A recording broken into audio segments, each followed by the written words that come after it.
doing today? It's been quite a while since I've uploaded, so here's kind of a makeup for that. Today's video is about how to maintain and preserve your hoverboard for as long as possible, and how to not break it, how to make sure that that speed stays at 10 miles per hour, and how to really keep your hoverboard in good shape for as long as possible. Here's some tips and tricks that'll maybe you didn't know, and it'll help you in the long run. Alright. One of the first tips that I have for you guys is battery life. Now, the key is, under no circumstances, you probably shouldn't, charge it overnight. That's just bad for your hoverboard. And it's also bad for other devices that have lithium batteries. If you heard about some of those hoverboards that have caught on fire, that's for the reason of, one, they're made in China, so they're not going to be as different. And two, people probably overcharged them and then used them to the max, and then that kind of overheated the battery. But the battery was overfull in the first place. So don't leave your battery or charging overnight, because that's bad for your hoverboard, and that's just going to decrease the life by a lot. It's also bad for other electronics like your phone to leave it overnight charging, because I know a lot of people do that. Charge your hoverboard for 2 to 3 hours when on red.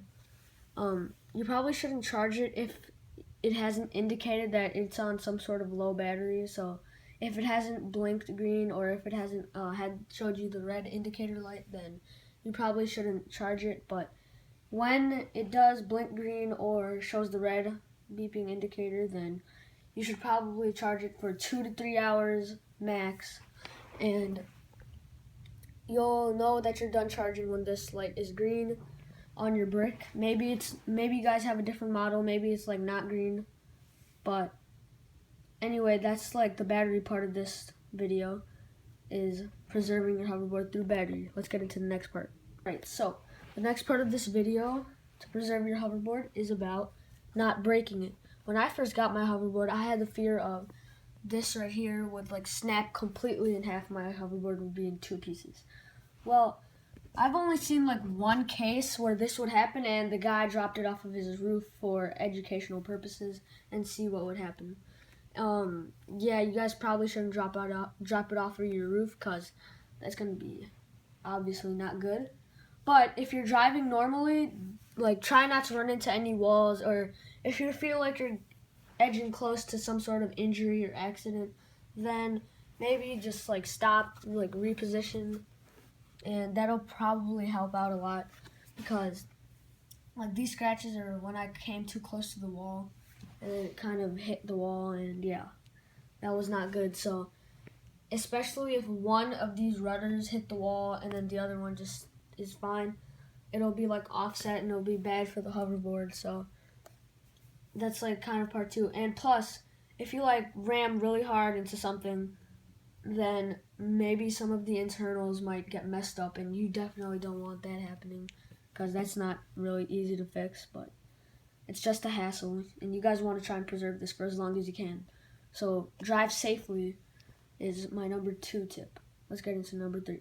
So my number 3 tip for this video on how to keep your hoverboard preserved is storage time. If you think, or if you know that you're not going to use your hoverboard for a while, maybe you're going to go on a vacation, I learned that it's not good to leave your hoverboard on flat ground like this, and because as I mentioned before, it's most likely not going to split in half, but there's going to be tension there, and that's going to cause over time your hoverboard's going to be harder to turn. So it's going to when you try to turn in opposite directions, you're going to feel some tension, and that's because it's toughening up, and you don't want that happening, because you want smooth, nice turns with your hoverboard. And yeah, so a tip for this is, if you think you're not going to use your hoverboard for a long time, go put it in the box that it came with. Let me show you guys a demonstration of this real quick. So, what I mean by this is, you put it in the box with the styrofoam, because this really helps these bottom parts a lot, because there's not as much stress, because this is around 28 pounds. That's a lot of weight for what you're seeing, and you kind of don't want all that stress and tension kind of like ending up right there. So you kind of want to help yourself out and help your hoverboard out by like kind of putting it in the box, and that'll preserve it. 'Cause, like, if you hear that, it's like kind of stuck in place because it's being firm and it's like secure. Alright, so those are the 3 tips that I thought of that would probably help you preserve your hoverboard for as long as possible.